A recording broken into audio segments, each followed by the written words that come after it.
lanzado.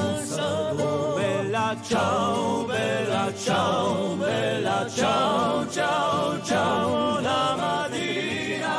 Alors ça, c'est une reprise voilà, régionale, on va dire, mais c'est italien au départ, non? C'est un chant de partisan, voilà, il me semble.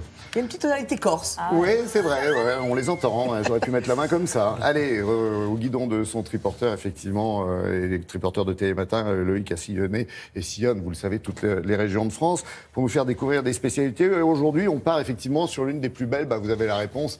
On dit que c'est la plus belle île du monde, même. Bah oui. Ouais, c'est la Corse, forcément. C'est une île incroyable. Ben oui. Vous arrivez là, quand vous arrivez là de loin, vous voyez. Alors nous, on a tourné il y a quelques semaines, donc il y avait encore les cimes enneigées. Vous avez ces montagnes qui se dressent et qui admirent quoi? La beauté de la Méditerranée. Donc au pied, il y a des poissons, il y a des oursins, il y a des choses incroyables. Et puis dans les sommets, il y a des chèvres et des brebis. Des chèvres qui font et des brebis qui font de bons fromages. De bons fromages. Alors il y a des qu'on appelle le brooch. C'est comme ça qu'on prononce. Alors on peut dire le brooch ou le bruccio, mais c'est compliqué parce qu'il y a un O, mais il faut pas vraiment le prononcer, mais il faut quand même qu'il soit là. Donc c'est voilà. C'est ce fromage-là, votre star aujourd'hui. Voilà, c'est ça. La star, c'est vraiment. Alors, ce qui est assez marrant, c'est que Nicolas, que nous sommes allés rencontrer là-bas, il est épicier fin, il a un restaurant, il a une cave aussi. C'est un lieu incroyable. Voilà. Ah, oui, cave. Oui, parce que c'est extrêmement tendance, les épiceries fines et caves où on peut manger et déguster des choses. Et lui, il m'a emmené découvrir ce fromage. Et lui, pour lui, ce n'est pas un fromage, parce que le fromage, le bruccio, en fait, est fait à partir du petit lait. C'est-à-dire, on fait d'abord un premier fromage, et on va séparer le petit lait, et c'est avec ce petit lait qu'on va faire le bruccio. Et en texture, pour ceux qui ne connaissent pas, c'est proche du nuage, de la chantilly. Ça peut être sucré, ça peut être salé. Enfin, les chefs se l'arrachent. On tient un poète. Il parle à l'oreille des fromages. Mais c'est incroyable, c'est incroyable. Le bruccio, tous les grands chefs se l'arrachent. Et le problème, c'est qu'il n'y a pas beaucoup de producteurs qui en font. Donc justement, nous sommes allés en voir un. Regardez.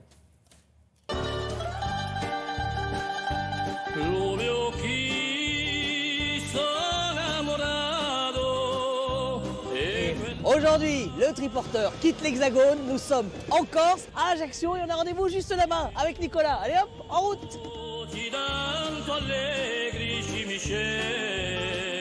Comment on explique que cette île, finalement, elle soit si riche de produits? C'est très simple.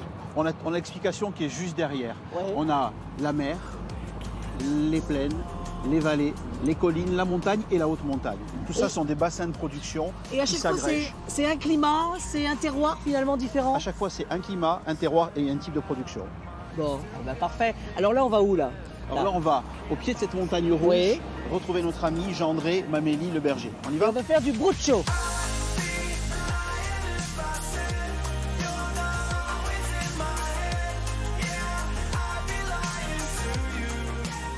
Et là, on peut se dire quoi? Qu'il y a l'ADN de la Corse? C'est le produit que tout le monde cherche et que personne ne trouve. Ah, oui, mais ça, c'est la magie de ce produit quand même, non? Exactement. Grâce au petit lait, à l'ajout de lait cru, et grâce à une température de floculation qui est précise, qu'André maîtrise comme ça avec le pif, parce qu'on voit qu'il n'y a pas de thermomètre. En faisant ce geste-là, il donne un mouvement de tourbillon au lait qui, à un moment donné, va faire remonter tous ces petits flocons, des flocons de neige qui vont remonter à la surface. Et là, quand les flocons arrivent, on les cueille, c'est ça? On les cueille et on les moule. Pourquoi tous les chefs veulent le bruccio corse? L'exotisme, mais je pense avant tout la délicatesse, le côté crémeux, onctueux, aérien. À l'heure de l'émulsion, c'est une texture qui est naturellement émulsionnée, il n'y a rien besoin de rajouter. En fait, l'émulsion, on ne l'a pas inventée en cuisine il y a quelques années, c'est les Corses qui l'ont inventée il y a des siècles, c'est ça?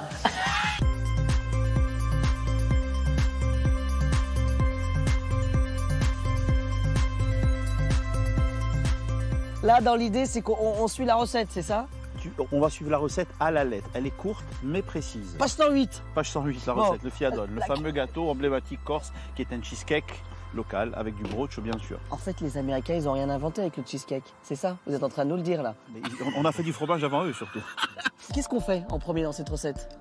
On clarifie les œufs avec le sucre. Après, on écrase le bruccio à la fourchette. Alors, l'eau de vie, on la met à quel moment, Sébastien? Au dernier moment. Au dernier moment? Au dernier moment. Eau de vie de cédra. C'est 40 minutes à 180 degrés. D'accord. Ensuite, on laisse tiédir pour le démouler facilement. Et surtout, on le partage avec les gens qu'on aime. Ah, c'est ce qu'on dit en Corse? C'est ce qu'on dit en Corse. Bon, et alors là, on peut le partager ensemble ou pas? on vous respecte déjà. Ah, bon, et en Corse, ça veut dire que vous nous aimez, c'est ça? C'est une déclaration Ah oui, d'amour. c'est une déclaration en Corse. Ok, d'accord, j'avais pas compris.